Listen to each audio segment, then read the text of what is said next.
드라마보다 더 드라마 같은 당신의 이야기, 인생사연 저장소입니다.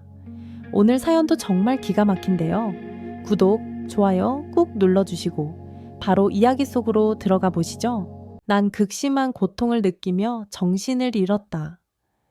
뼈마디를 톱으로 썰어내는 듯한 암세포의 통증도, 차가운 반지하 방바닥의 냉기도 이제는 희미해져 가고 있었다. 아, 이렇게 가는구나. 내 인생, 참 더럽게도 불쌍하다. 내 나이 66, 이름은 김영순. 남들읍 은퇴해서 손주 재롱 볼 나이라는데 나는 죽는 순간까지 남의 집 설거지통 앞에서 살았다.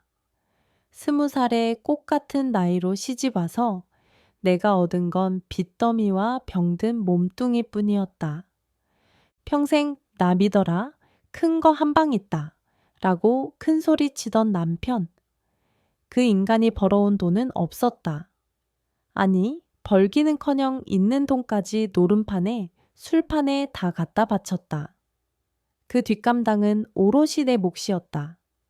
낮에는 식당 주방에서 양파를 까고 밤에는 부잣집 사모님들 파출부로 나가 걸레질을 했다. 손가락 마디가 굵어지고 허리가 굽어갈 때쯤 남편은 뇌졸중으로 쓰러졌다. 그 병 수발만 20년. 똥 기저귀 갈아내며 욕바디로 살다가 그 인간 저 세상 보내고 나니 이제 내 차례란다. 췌장암 말기 수술도 안 된단다. 영순 씨, 칠순 잔치는 호텔에서 하게 해줄게. 새빨간 거짓말만 남기고 간 남편이 원망스러워 울 힘조차 없었다. 마지막 숨을 뱉어내며 나는 빌었다. 다음 생이라는 게 있다면 제발, 제발 나를 위해 살게 해달라고. 그렇게 내 의식은 칠흑 같은 어둠 속으로 가라앉았다. 얼마의 시간이 흘렀을까? 코끝을 찌르는 매캐한 냄새. 이건 연탄 가스 냄새? 아니, 쿰쿰한 메주 냄새인가? 병원 소독약 냄새도 반지하 곰팡이 냄새도 아니었다. 무겁게 짓누르던 눈꺼풀을 힘겹게 들어 올렸다. 허헉. 눈을 떠보니 내가 죽어가던 그 반지하 단칸방이 아니었다. 천장에는 쥐 오줌 자국이 누렇게 핀 신문지가 발려 있었고 열린 창문 틈으로 들어오는 햇살이 눈부시게 쏟아지고 있었다. 난 몸을 벌떡 일으켰다. 이상하다. 청은망은 무거웠던 몸이 끊어질 듯 아팠던 허리가 너무나 가볍다. 관절 마디마디의 기름칠이라도 한 것처럼 부드럽다. 숨을 크게 들이마셨다. 가슴을 찌르던 통증도 없다. 설마 이곳은 저승인 건가? 저승이 이렇게 내 옛날 집이랑 똑같이 생겼나? 주위를 둘러보았다. 묘하게 이 방이 익숙하다. 누렇게 바랜 장판, 벽에 걸린 찢어진 달력, 그리고 방 한 구석에 놓인 저 작의 화장대. 문짝이 살짝 삐뚤어져서 잘 닫히지 않던 붉은색 자개 장식. 저건 분명 내 엄마의 것이었다. 30년 전 돌아가신 사무치게 그리운 우리 엄마의 화장대. 나는 홀린 듯이 자리에서 일어나 화장대 앞으로 다가갔다. 그리고 거울을 들여다본 순간, 헉! 이게 뭐야? 비명을 지를 수밖에 없었다. 거울 속에는 쭈글쭈글한 할머니 김영순이 없었다. 탱탱한 피부, 숨 많은 까만 단발머리, 맑고 큰 눈동자. 거기엔 갓 18살의 내가 겁에 질린 표정으로 서 있었다. 아이고, 기집애야. 아침부터 웬 굿을 하냐? 쥐 잡아먹었냐? 방문이 벌컥 열리고 등짝을 찰싹 때리는 매운 손맛. 그리고 들려오는 저 걸걸하고 낯익은 목소리. 나는 천천히 고개를 돌렸다. 뽀글뽀글한 파마머리에 몸빼 바지, 손에 국자를 들고 서 있는 여자. 엄마? 목소리가 떨려 나왔다. 엄마다. 분명 내 엄마다. 내가 40살 되던 해 고생만 하다가 위암으로 돌아가셨던 우리 엄마. 그 엄마가 지금 내 눈앞에 살아서 펄펄 뛰며 서 있다. 그래, 네 애미다. 얼른 일어나서 밥이나 먹어. 오늘 너 서울 간다고 큰소리 뻥뻥 치더니 늦잠이나 자빠져 자고. 엄마의 잔소리가 들리자마자 나는 와락 엄마 품에 안겼다. 따뜻했다. 꿈속에서조차 만져보지 못했던 살아있는 엄마의 온기, 꼬순내 나는 엄마의 냄새. 엄마, 으흐흐, 엄마. 아이고, 얘가 왜 이래? 어디 아파? 열났냐? 엄마는 당황해서 내 이마를 짚었다. 나는 엄마의 허리춤을 붙잡고 어린아이처럼 엉엉 울었다. 이게 꿈이어도 좋고 저승이어도 좋았다. 그냥 이 순간이 영원했으면 좋겠다고 생각했다. 한참을 울고 나서야 나는 정신을 차렸다. 벽에 걸린 달력을 다시 보았다. 1978년 3월 15일, 1978년 내가 18살 때 그때 깨달았다. 신이 내 기도를 들어주셨구나. 정말 다시 살게 해주셨구나. 그런데 잠깐, 1978년 3월이면 무슨 일이 있었더라? 엄마는 아까 내가 서울 간다고 했다. 아, 기억났다. 나는 고등학교 졸업도 못하고 돈을 벌겠다며 서울로 상경했다. 그리고 서울 가서 처음 취직한 곳이 바로 그 식당이었다. 거기서 서빙을 하다가 손님으로 온 그놈, 내 인생을 말아먹은 전남편 박철수를 만났지. 등골이 오싹했다. 만약 내가 예전 그대로 산다면 다시 서울 가서 식당 일을 하고 그놈을 만나 결혼하고 평생 식모살이 하다가 암 걸려 죽는 인생, 그 끔찍한 지옥을 또 반복해야 한다고? 안 돼. 절대로 안 돼. 나는 주먹을 꽉 쥐었다. 이번 생은 다르다. 나는 미래를 알고 있다. 어떤 땅이 금싸라기가 되는지, 어떤 주식이 대박이 나는지, 누가 대통령이 되는지 다 안다. 무엇보다 나는 이제 더 이상 순진에 빠진 시골 처녀 김영순이 아니다. 산전수전 공중전까지 다 겪은 66의 억척 할매 김영순이다. 영순아, 밥 안 먹냐? 아버지 기다리신다. 마루에서 엄마의 목소리가 들렸다. 나는 눈물을 쓱 닦고 거울을 보며 다짐했다. 김영순, 이번 생엔 식모가 아니라 사모님으로 사는 거야. 아니, 사모님이 뭐야? 회장님 소리 듣고 살자. 밥상에는 김치찌개와 고등어구이 한 토막이 올라와 있었다. 무뚝뚝하지만 속정 깊은 아버지, 그리고 아직 코흘리게인 남동생 영철이. 이 평범한 아침 식사가 얼마나 사무치게 그리웠던가.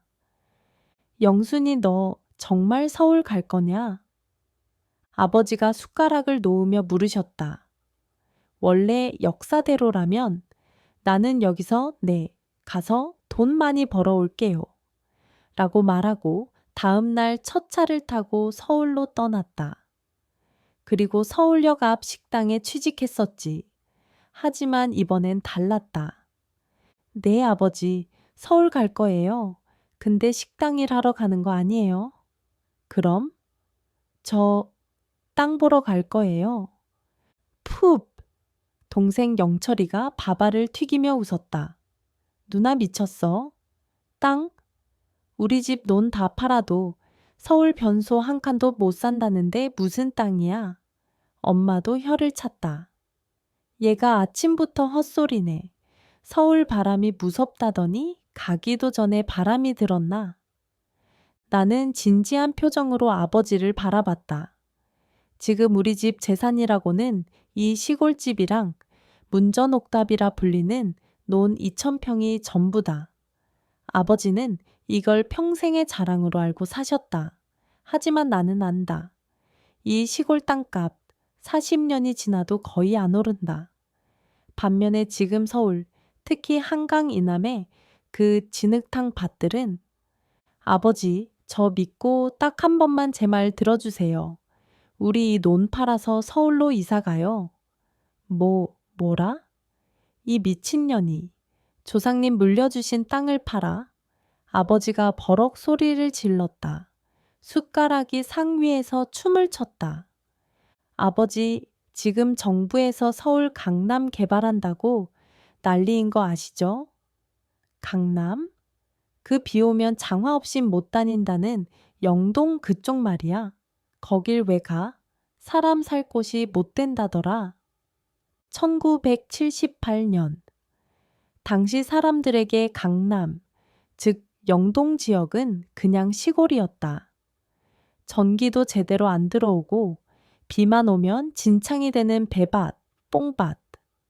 사람들은 사대문안, 그러니까 종로남 명동이 진짜 서울이라고 생각했다. 하지만 나는 2026년에서 왔다. 그 진흙탕 밭이 평당 수억 원을 호가하는 대한민국 최고의 금싸라기 땅이 된다는 걸 뼈저리게 알고 있다. 아버지, 지금 거기 아파트 올라가는 거 아시잖아요?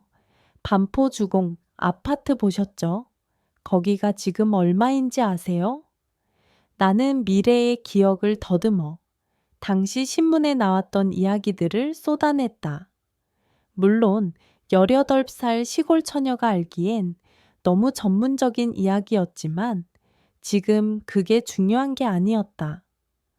아버지, 지금 서울 가야 우리 영철이도 대학 보내고 사람답게 살아요. 여기서 농사 지어서 언제 부자 돼요? 저 서울 가서 식모살이 하면서 영철이 뒷바라지 하라고요? 전 그렇게 못해요. 내 눈빛이 너무나 결연했는지 아버지는 꿀먹은 벙거리가 되셨다. 평소 순둥이 같던 딸내미가 눈을 부라리며 대드니 놀라신 눈치였다. 그래도 땅을 다 파는 건 아버지 딱 반만 팔아요. 반만 팔아서 서울에 땅 한 조각만 사둬요. 만약에 1년 뒤에도 땅값 안 오르면 제가 평생 아버지 종노릇 할게요. 시키는 대로 시집가고 죽어라 일만 할게요. 나는 승부수를 던졌다. 어차피 이대로 있으면 나는 서울 가서 식모가 된다. 믿져야 본전이다. 아버지는 담배를 하나 물더니 긴 한숨을 내쉬었다. 결국 아버지는 내 고집을 꺾지 못했다. 아니, 사실 아버지도 흔들리고 계셨던 거다. 옆집 순이네도 서울 가서 쌀가게에서 돈 벌었다는 소문에 배가 아프셨던 참이었다. 논천평을 급하게 처분했다. 손에 쥔 돈은 당시 돈으로 약 500만 원. 지금 생각하면 푼돈 같지만 당시에는 짜장면이 200원, 서울 변두리 집 한 채가 200만 원에서 300만 원 하던 시절이었다. 꽤 큰 돈이었다. 덜컹거리는 시외버스 창밖으로 흙먼지가 날렸다. 나는 꼬깃꼬깃한 돈뭉치가 든 복대를 배에 차고 꽉 움켜쥐었다. 이 돈이 내 인생을, 우리 가족의 운명을 바꿀 종잣돈이다. 기다려라, 서울. 아니, 강남아. 서울 고속버스터미널에 도착하자마자 나는 아버지를 이끌고 복덕방 부동산 V부터 찾았다.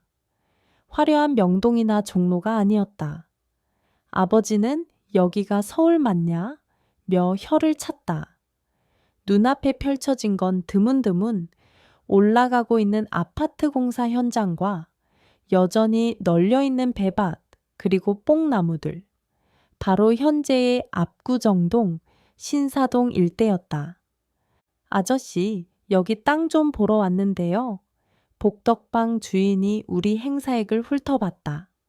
시골 노인네와 촌티 나는 계집애. 아이고, 땅은 무슨 전세방 구하러 왔어. 저기 옥수동 가면 싼 방 있어. 무시하는 말투. 예전 같았으면 기죽어서 말도 못했겠지만 지금은 아니다. 아니요. 땅 살 거예요. 저기 저 배밭 평당 얼마예요? 나는 지도를 콕 찍으며 물었다. 지금의 압구정 현대 아파트 건너편. 나중에 로더거리가 들어설 자리였다. 뭐, 저기? 저긴 진흙탕이라 집도 못 지어. 그냥 농사나 지어야지. 그러니까 싸겠죠. 얼마냐고요? 참. 맹랑한 아가씨네. 저기는 평당 5천 원이나 하려나? 평당 5천 원. 내 귀를 의심했다. 2026년에는 평당 수억 원을 줘도 못 사는 땅이 지금은 단돈 5천 원? 심장이 미친 듯이 뛰기 시작했다. 500만 원이면 1000평을 살 수 있다. 아버지, 사요. 저거 다 사요. 영순아, 너 돌았냐? 저런 뻘밭을 사서 뭐하게? 농사 지으러 서울 왔냐?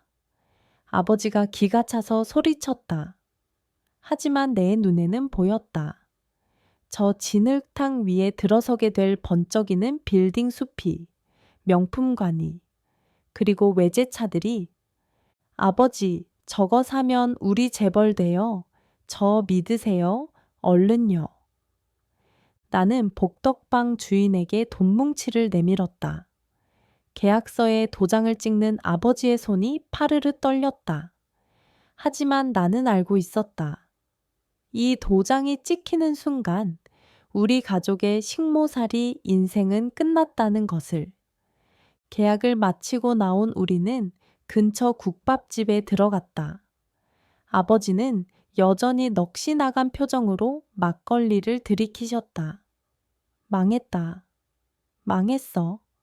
저런 똥밭을 500만 원이나 주고 사다니.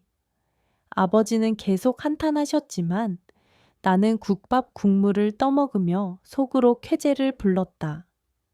뜨끈한 국물이 식도를 타고 넘어가는데 그렇게 맛있을 수가 없었다. 이건 그냥 국밥이 아니다. 성공의 맛이다. 그때였다. 국밥집 문이 열리고 화려한 옷차림의 여자가 들어왔다. 짙은 화장에 여우 목도리를 두른 여자. 나는 숟가락을 떨어뜨릴 뻔했다. 저 여자는? 기억 속에서 잊히지도 않는 얼굴. 나를 평생 야, 식모야 라고 부르며 걸레질을 시켰던 그 여자. 내 전생의 주인집 사모님, 박 여사였다. 그녀가 지금 내 눈앞에, 그것도 30대 초반의 젊은 모습으로 서 있었다. 아줌마, 여기 국밥 하나 빨리 줘요. 아, 냄새나. 서울 바닥이 왜 이렇게 지저분해? 박 여사가 손으로 코를 쥐며 인상을 찌푸렸다. 나를 쳐다보는 그 경멸 어린 눈빛. 40년 동안 나를 짓밟았던 그 눈빛 그대로였다. 피가 거꾸로 솟는 기분이었다. 하지만 지금의 나는 내 집 식모가 아니야. 그리고 이 근방 땅 1000평을 가진 땅 주인이지. 나는 천천히 숟가락을 내려놓고 그녀를 빤히 쳐다보았다. 입꼬리가 스르르 올라갔다. 박 여사, 반갑네. 근데 어쩌나? 이번 생엔 내가 네 상전이 될 것 같은데. 식모 김영순의 인생 2회차, 강남 복부인으로서의 전쟁은 이제 막 시작되었다. 1978년의 봄바람에는 흙먼지 냄새가 섞여 있었다. 강남은 온통 공사판이었다. 하루가 다르게 땅이 파헤쳐지고 트럭들이 쉴 새 없이 드나들었다. 아버지와 나는 논판돈 500만 원으로 산 1000평 땅 문서를 장판 및 깊숙이 숨겨두었다. 하지만 땅은 땅이고 당장 입에 풀칠할 현찰은 없었다. 아버지는 매일 밤 한숨을 쉬셨다. 영순아, 저 진흙탕 밭에서 쌀이 나오냐? 떡이 나오냐? 당장 내일 먹을 반찬값도 간당간당하다. 나는 아버지의 손을 꼭 잡았다. 내 손은 18살 소녀의 손이었지만 그 안에 든 경험은 66 노인의 것이었다. 아버지, 걱정 마세요. 저 공사판 소리 들리세요? 저게 다 돈 굴러가는 소리예요. 우린 저 돈을 주워 담기만 하면 돼요. 나는 남은 쌈짓돈을 탈탈 털었다. 압구정 현대아파트 공사 현장 바로 입구. 가장 먼지가 많이 날리지만 인부들이 반드시 지나쳐야만 하는 길목. 거기에 천막 하나를 쳤다. 번듯한 간판도 테이블도 없었다. 드럼통 몇 개를 엎어놓고 나무 판자를 얹은 게 식탁의 전부였다. 하지만 나에게는 비장의 무기가 있었다. 바로 지난 생 20년 동안 식당 주방에서 욕먹어가며 배운 손맛, 그리고 2026년의 기억 속에 있는 마법의 가루, 배합 비율이었다. 메뉴는 딱 하나였다. 돼지비계, 김치찌개. 요즘 사람들은 콜레스테롤이다 뭐다 해서 비계를 떼어내고 먹지만 70년대 노가다파는 달랐다. 몸 쓰는 사내들에겐 기름기가 필요했다. 목구멍에 낀 먼지를 씻어내려줄 묵직한 기름기. 나는 정육점에서 거저나 다름없이 주는 돼지 비계를 한 포대씩 받아왔다. 그리고 푹 익은 묵은지를 숭덩숭덩 썰어 넣고 연탄불 위에서 팔팔 끓였다. 개업 첫날이었다. 점심시간을 알리는 사이렌이 울리자 안전모를 쓴 인부들이 쏟아져 나왔다. 대부분은 회사에서 대주는 맛없는 도시락을 까먹거나 멀리 있는 식당까지 걸어가야 했다. 그때 바람을 타고 우리 천막의 찌개 냄새가 공사판을 덮쳤다. 시큼하면서도 고소한, 참을 수 없는 그 냄새. 이게 무슨 냄새야? 김치찌개 냄새 아닌가? 야, 저기 천막 봐라. 무슨 냄새가 저렇게 기가 막히냐? 1명, 2명. 홀린 듯이 천막으로 들어왔다. 아줌마, 여기 뭐 파는 거요? 냄새가 사람 잡네. 나는 싹싹하게 웃으며 국자를 들었다. 김치찌개 팝니다. 밥은 무한대로 드려요. 일단 잡숴봐요. 인부 하나가 찌개 국물을 한 숟가락 뜨더니 눈이 동그랗게 커졌다. 와, 씨, 이거 뭐냐? 야, 다 이리 와. 여기 진짜다. 그 한마디가 신호탄이었다. 순식간에 드럼통 테이블이 꽉 찼다. 밖에는 줄이 50m, 100m씩 늘어섰다. 이모, 여기 국물 좀 더 줘요. 학생, 깍두기 좀 더 줘.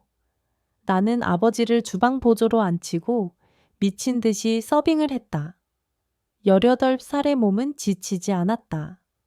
전생에 60대 몸으로도 했던 일인데 10대 몸으로 하니 날아갈 것 같았다. 돈통에는 1,000원짜리, 500원짜리 지폐가 구겨진 채로 쑤셔 박혔다. 나중에는 돈 넣을 자리가 없어서 앞치마 주머니에 고무장갑 안에까지 돈을 찔러 넣었다. 그날 밤 천막문을 닫고 아버지와 나는 돈을 세기 시작했다. 지폐에서 나는 꼬릿한 땀 냄새와 김치 냄새가 향수보다 좋았다. 세상에, 영순아, 이게 하루 매출이냐? 아버지 평생 농사 지은 것보다 더 벌었다. 아버지는 침을 퇴퇴 발라가며 돈을 세다 말고 엉엉 우셨다. 이 돈이면 우리 영철이 고기 실컷 먹이고 대학도 보낼 수 있겠다. 나는 아버지의 거친 손을 잡았다. 아버지, 이 돈 쓰지 마세요. 막걸리 값도 아끼세요. 이 돈은 씨앗이에요. 다음 달에 이 돈을 10배로 튀길 기회가 오거든요. 1979년, 내 나이 19. 대한민국에 먹구름이 끼기 시작했다. 뉴스에서는 연일 불안한 소식이 들려왔다. 긴급 뉴스입니다. 이란 사태로 인해 국제 유가가 폭등하고 있습니다. 제2차 오일 쇼크가 우려되는 상황입니다. 사람들은 술렁거렸다. 기름값이 오르면 쌀값도 오르는 거 아냐? 라면이라도 사놔야 하나? 시장은 불안감에 휩싸였다. 하지만 나는 미소를 지었다. 왔구나. 내가 기다리던 그 타이밍. 전생에 파출부로 일할 때 주인집 할머니가 혀를 차며했던 말이 기억났다. 아이고, 그때 79년도에 설탕이랑 밀가루 사재기 했던 년들은 떼돈을 벌었지. 난 멍청하게 구경만 하다가 쌀도 못 사 먹을 뻔했어. 나는 한바집을 운영하며 모은 현찰을 몽땅 털었다. 거기에 아버지 몰래 땅 문서를 담보로 사채까지 조금 끌었었다. 인생은 타이밍이다. 지금이 아니면 이 기회는 영원히 오지 않는다. 나는 트럭 2대를 대절해서 서울 최대의 식자재 도매시장으로 갔다. 도매상 주인 배불뚝이 김씨 아저씨가 담배를 뻑뻑 피우며 나를 위아래로 훑어봤다. 뭐 창고에 있는 설탕이랑 밀가루를 싹 다 달라고? 아가씨 돌았어? 지금 값이 얼마나 비싼 줄 알아? 한 포대에 3,000원이야. 지난주보다 500원이나 올랐다고. 알아요. 그러니까 달라고요.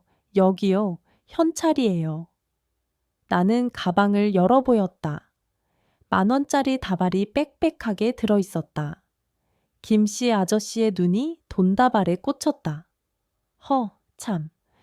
어린 아가씨가 배포 한번 크네. 나중에 값 떨어져서 울고불고 해도 난 모른다. 환불 안 해줘. 걱정 마세요.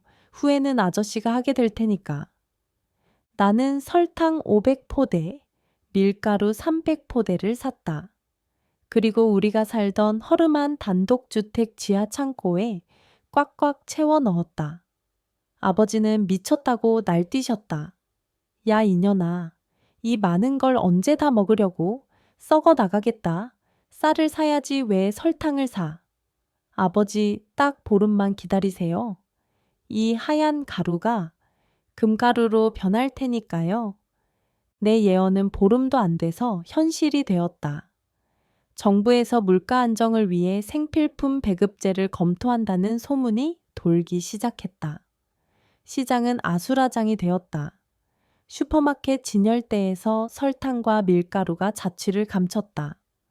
동네 빵집, 중국집, 과자 공장, 재료가 없어서 문을 닫네 만에 난리가 났다. 그때 나는 우리 집 대문에 종이를 한 장 붙였다. 설탕, 밀가루 팝니다. 소문은 삽시간에 퍼졌다. 제일 먼저 달려온 건 우리 동네에서 제일 콧대 높다던 독일 제과점 사장님이었다. 평소엔 내가 지나가도 쳐다보지도 않던 사람이었다. 아이고, 학생. 아니, 사장님. 나 설탕 5포대만 줘. 우리 가게 빵 반죽을 못하고 있어. 어쩌죠? 지금 물건이 귀해서요. 한 포대에 15,000원이에요. 뭐? 15,000원? 이 도둑놈들아. 3,000원짜리를 5배나 받아먹어. 사장은 길길이 날뛰었다. 나는 차갑게 문을 닫으려 했다. 싫으시면 가세요. 저기 청담동 중국집 사장님은 20,000원에도 사가신다던데. 아, 아니야. 살게. 산다고? 아이고, 내 팔자야. 사장은 울며 겨자 먹기로 돈을 꺼냈다. 그렇게 창고의 물건들이 비워질 때마다 내 통장의 숫자는 기하급수적으로 늘어났다. 그해 겨울, 나는 19살의 나이에 현금 1억 원을 손에 쥐었다. 당시 강남 은마 아파트 31평, 분양가가 2천만 원이 조금 안 되던 시절이었다. 아파트 5채 값을 단 몇 달 만에 현찰로 만든 것이다. 1980년. 나는 20살이 되었다. 이제 나는 더 이상 촌티 나는 식모가 아니었다. 최고급 양장을 입고 머리는 미용실에서 세련되게 드라이를 했다. 하지만 내 욕망은 멈추지 않았다. 한바집은 권리금을 두둑이 받고 넘겼다. 설탕으로 번 돈도 은행에 고이 모셔두었다. 이제 진짜 부자가 되기 위해 부동산에 올인할 차례였다. 내 다음 타깃은 팔학군이었다. 정부가 강북의 인구를 강남으로 분산시키기 위해 명문 고등학교들을 강제로 이전시키던 시기.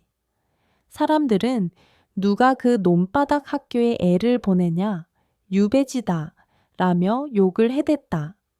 하지만 나는 2026년을 살아본 여자다. 대한민국에 미친 교육열이 대치동이라는 괴물을 어떻게 키워낼지 뼈저리게 알고 있었다. 나는 복덕방을 돌며 학교 부지 근처의 낡은 주택들을 보러 다녔다. 지금의 대치동 학원가, 바로 그 노른자위 땅이었다. 복덕방 김씨 아저씨가 나를 말렸다. 아가씨, 돈 좀 벌더니 눈이 멀었어. 학교 옆은 시끄러워서 집값이 안 올라. 저기 대로변 상가를 사야지. 거기가 폼나잖아. 그때였다. 복덕방 문이 열리며 딸랑 종소리가 울렸다. 김 사장, 나왔어. 물건 좀 좋은 거 나왔나? 화려한 밍크 코트를 걸치고 손에는 외제 핸드백을 든 여자. 진한 화장 냄새가 복덕방 안을 채웠다. 나는 숨을 멈췄다. 잊을래야 잊을 수 없는 그 얼굴. 내 전생을 지옥으로 만들었던 주인집 사모님, 박 여사였다. 그녀는 나보다 10살 정도 많았다. 당시 30 초반. 한창 남편 사업이 잘 나가서 돈지랄을 하고 다닐 때였다. 전생에 나는 그녀 집에서 찬물에 손을 담그며 걸레질을 했고, 그녀는 소파에 누워 야, 과일 좀 깎아와라 라고 시켰었다. 박 여사는 나를 힐끗 보더니 흥 하고 콧방귀를 뀌었다. 못 알아볼 만도 했다. 10년 뒤에나 만날 식모 아이가 이렇게 세련된 아가씨로 앉아있으니 그녀는 복덕방 주인에게 거만하게 말했다.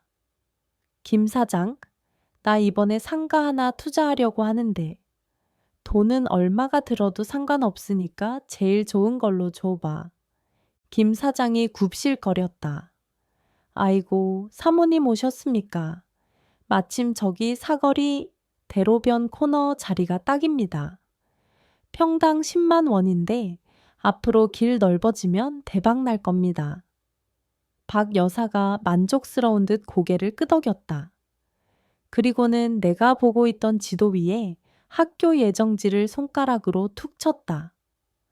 어머, 학생은 여기 사려고? 아이고, 촌스러워라. 학교 옆이면 애들 떠들고 시끄러워서 집값 똥값 되는 거 몰라? 투자는 그렇게 하는 게 아니지. 쯧쯧, 어린 게 돈 좀 만져보겠다고 설치기는. 나를 가르치려 드는 저 말투. 전생에 영수나, 너는 머리가 나빠서 평생 남의 집 설거지나 하는 거야. 주제를 알아야지 라고 비웃던 그 말투 그대로였다. 피가 거꾸로 솟는 기분이었다. 당장 저 면상에 물이라도 끼얹고 싶었다. 하지만 나는 꾹 참았다. 최고의 복수는 감정이 아니라 현실로 보여주는 거니까. 나는 생긋 웃으며 말했다.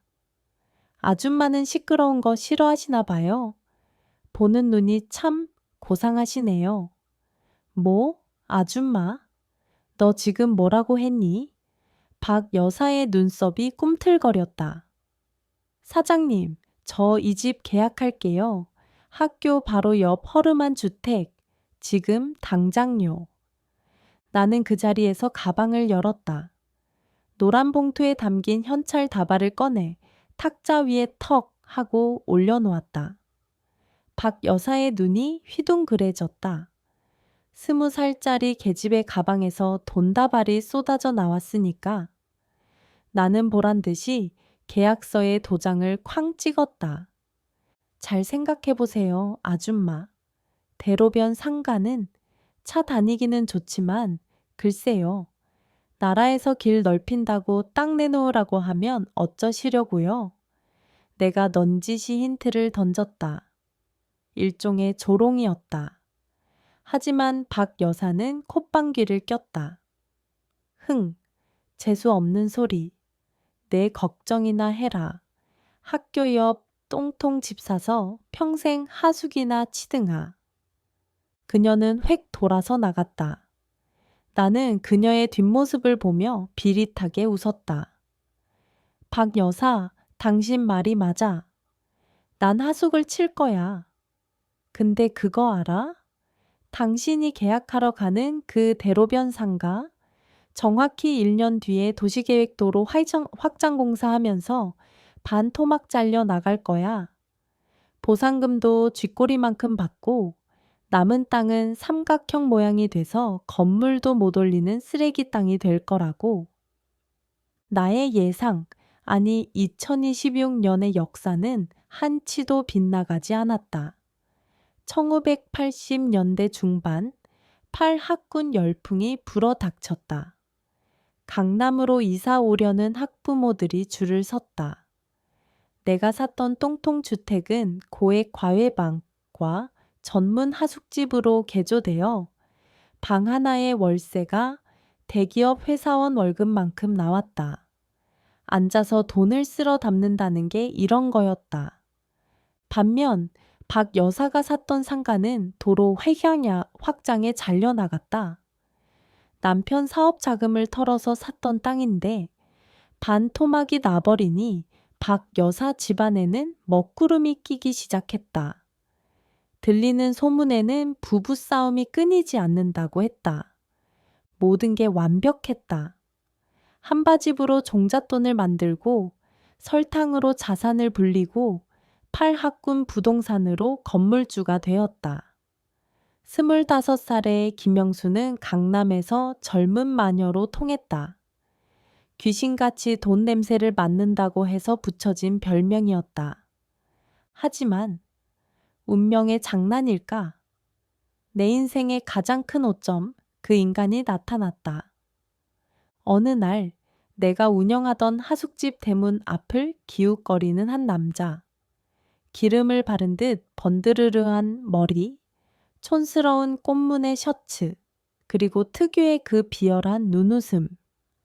내 전생을 지옥으로 만들었던 그놈, 전 남편 박철수였다. 그는 아직 나를 모른다. 전생에선 내가 서울역 식당에서 일할 때 손님으로 와서 나를 꼬셨지만 이번 생에선 만난 적이 없으니까 놈은 강남에 돈 많은 과부나 꼬셔볼까 하고 하숙집을 기웃거리는 제비족이 되어 있었다.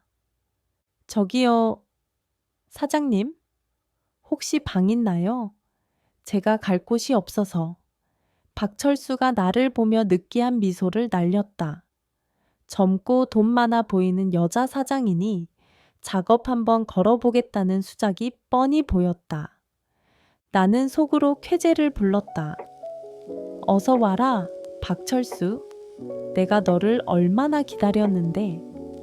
전생에선 네가 내 등골을 빼먹었지만 이번 생에선 내가 너를 뼈까지 발라 먹어줄게.